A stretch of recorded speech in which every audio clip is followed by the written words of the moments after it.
अस्सलाम वालेकुम। हम आज फिजिक्स का फर्स्ट चैप्टर जिसका नाम इलेक्ट्रिकल फील्ड है वो हम पढ़ते हैं।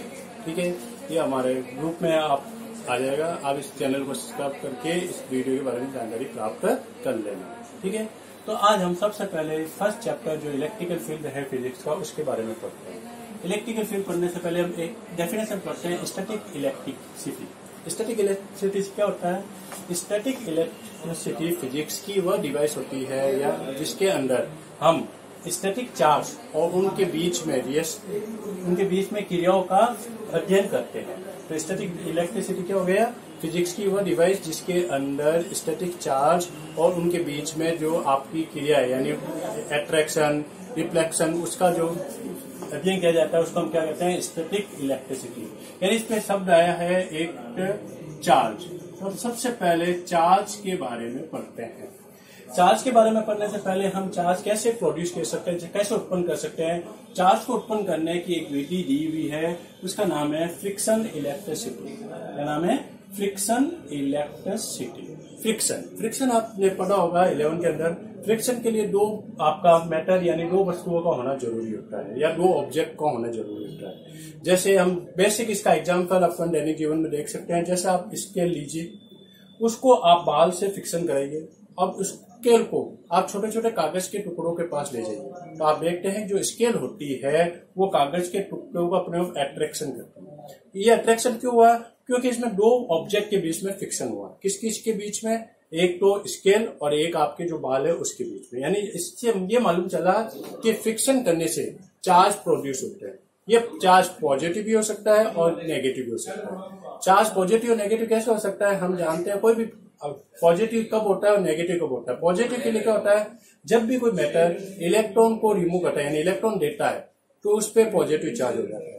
और जब भी कोई मैटर यानी कोई भी वस्तु जब इलेक्ट्रॉन को ऑब्जेक्ट यानी ग्रहण करती है तो उस पर आपका नेगेटिव चार्ज हो जाता है। यानी इलेक्ट्रॉन देने पर आपका पॉजिटिव चार्ज और इलेक्ट्रॉन लेने पर नेगेटिव चार्ज प्रोड्यूस हो जाता है। यानी ये किससे प्रोड्यूस हो रहा है? फ्रिक्शन से। और फ्रिक्शन से क्या प्रोड्यूस हो रही है? इलेक्ट्रिसिटी। इलेक्ट्रिसिटी इसलिए इसका नाम है फ्रिक्शन इलेक्ट्रिसिटी। तो इसकी डेफिनेशन क्या लिख सकते हैं?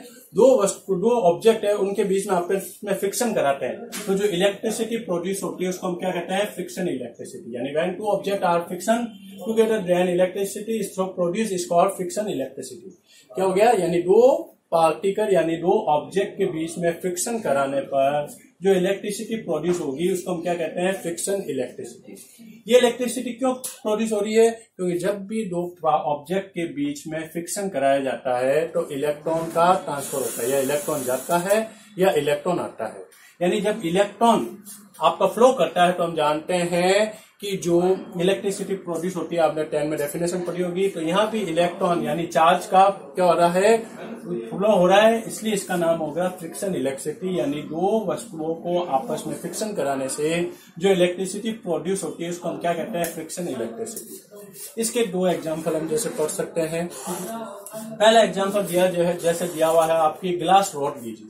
ग्लास रोड को आप सिल्क के क्लॉथ से लगाते हैं तो जो ग्लास रोड है वो क्या हो जाती है? पॉजिटिव चार्ज हो जाती है। क्यों हो जाती है? कभी मैंने बता दिया पॉजिटिव चार्ज और नेगेटिव चार्ज कैसे होता है। जब भी कोई रोड आपको इलेक्ट्रॉन देती है तो उस पर पॉजिटिव चार्ज होता है। तो ग्लास रोड को हमने किसके साथ फिक्सन कराया है? सिल्क क्लॉथ के साथ। तो ग्लास रोड ने अपने जो इलेक्ट्रॉन्स होते हैं वो आपको सिल्क रोड पे दे दिया तो ग्लास रोड पे पॉजिटिव चार्ज प्रोड्यूस हो गया। दूसरा एग्जांपल दिया हुआ है, जैसे हम एबोनाइट की रोड लें और एबोनाइट की रोड को अगर हम कैट स्किन यानी बिल्ली की खाल से यानी कैट स्किन से फिक्सन कराते हैं तो जो एबोनाइट की रोड होती है वो नेगेटिव चार्ज हो जाती है। क्यों हो जाती है? क्योंकि जो इसमें एबोनाइट की रोड है वो इलेक्ट्रॉन को ले लेती है तो इसलिए इस पे कौन सा चार्ज आ गया? Negative charge. तो इन दोनों से हमको क्या मालूम चला कि जब भी दो ऑब्जेक्ट के बीच में फ्रिक्शन करवाते हैं तो इससे इलेक्ट्रिसिटी प्रोड्यूस होती है जिसको हम कहते हैं फ्रिक्शन इलेक्ट्रिसिटी। इसके दो एग्जांपल आ गए। इससे ये हमको मालूम चला कि जो चार्ज होते हैं वो टू टाइप के होते हैं। यानी टाइप्स ऑफ चार्ज दो प्रकार के होते हैं। चार्ज दो प्रकार के हो गए, एक तो पॉजिटिव चार्ज और एक नेगेटिव चार्ज। और ये दोनों चार्ज अभी हम किस मेथड से प्रोड्यूस कर रहे हैं? फ्रिक्शन इलेक्ट्रिसिटी से। तो इससे मालूम चला कि चार्ज दो प्रकार के होते हैं। फर्स्ट चार्ज हो गया पॉजिटिव चार्ज और दूसरा चार्ज हो गया नेगेटिव चार्ज। अब पॉजिटिव और नेगेटिव कैसे प्रोड्यूस हो गए ये भी बता दिया। जब भी कोई ऑब्जेक्ट इलेक्ट्रॉन को देता है तो उस पर पॉजिटिव चार्ज आ जाता है, और जब भी कोई ऑब्जेक्ट इलेक्ट्रॉन को ग्रहण करता है तो उस पर नेगेटिव चार्ज आ जाता है। तो चार्ज दो प्रकार के हो गए। फर्स्ट चार्ज हो गया पॉजिटिव चार्ज, सेकेंड चार्ज हो गया नेगेटिव चार्ज। अब हम इसमें सबसे पहले प्रॉपर्टीज ऑफ चार्ज पढ़ते हैं, यानी चार्ज की प्रॉपर्टीज क्या क्या होती है। पहली प्रॉपर्टीज, फर्स्ट प्रॉपर्टी है चार्ज की, charge is a scalar quantity, यानी जो चार्ज होता है वो स्केलर क्वांटिटी होता है।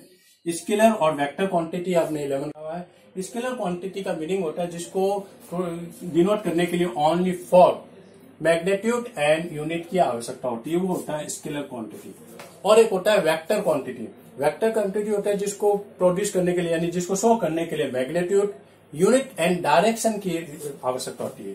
तो जो चार्ज है उसको सिर्फ हमको क्या चाहिए, मैग्नीट्यूड और आपका यूनिट चाहिए। तो इसलिए ये कौन सी क्वांटिटी कहलाती है, स्केलर क्वांटिटी। तो charge is a scalar quantity, charge अदिश राशि यानी charge is a scalar quantity.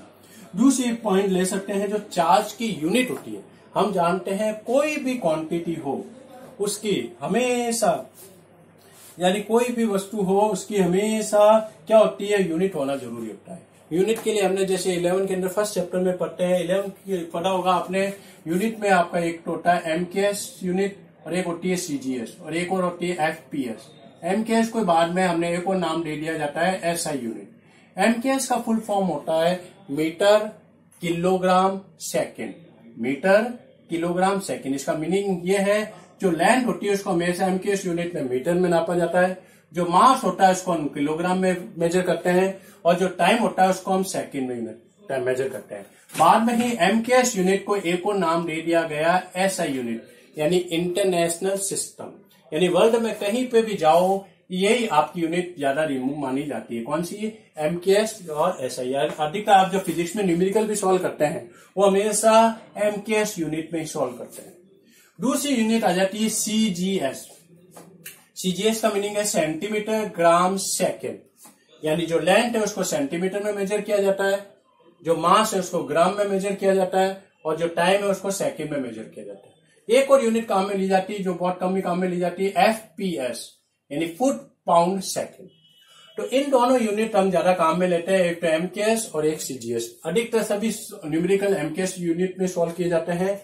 MKS और CGS में MKS बड़ी यूनिट मानी जाती है, CGS छोटी यूनिट मानी जाती है। जैसे आप बेसिक ही जानते हो, MKS में M मीटर है और C सेंटीमीटर है। तो आप जानते ही हो 1 मीटर बराबर 100 सेंटीमीटर होता है। K किलोग्राम है और G ग्राम है। हम जानते हैं 1 किलोग्राम में 1000 ग्राम होते हैं। इसी प्रकार मैंने चार्ज की दो यूनिट बताई है। MKS में तो होती है कूलाम और CGS में इसकी यूनिट होती है स्टेट कूलाम, या इसको फैक्टरिंग भी कहा जाता है। तो जो चार्ज की यूनिट होती है MKS में तो वो तो होती है कूलाम और CGS में क्या होती है, स्टेट कूलाम। जहां हम इन दोनों के बीच में रिलेशन लिखना चाहें, जैसे यहां मैंने रिलेशन बताया मीटर में 1 मीटर बराबर 100 सेंटीमीटर, उसी प्रकार जो एक कूलाम होता है वो 3 × 10 की घात 9 स्टेट कूलाम के बराबर होता है। 3 × 10 की पावर 9 के बराबर होता है एक कूलाम। तो चार्ज, पहली तो प्रॉपर्टी में क्या आ गया, चार्ज स्केलर क्वांटिटी है। दूसरी, जो चार्ज होता है उसकी यूनिट क्या होती है, MKS में तो कूलाम और CGS में स्टेट कूलाम होती है। जहां एक कूलाम जो होता है वो 3 × 10 की घात 9 यानी 3 × 10 की पावर 9 स्टेट कूलाम के बराबर होता है। थर्ड पॉइंट इसका जैसे दिया हुआ है,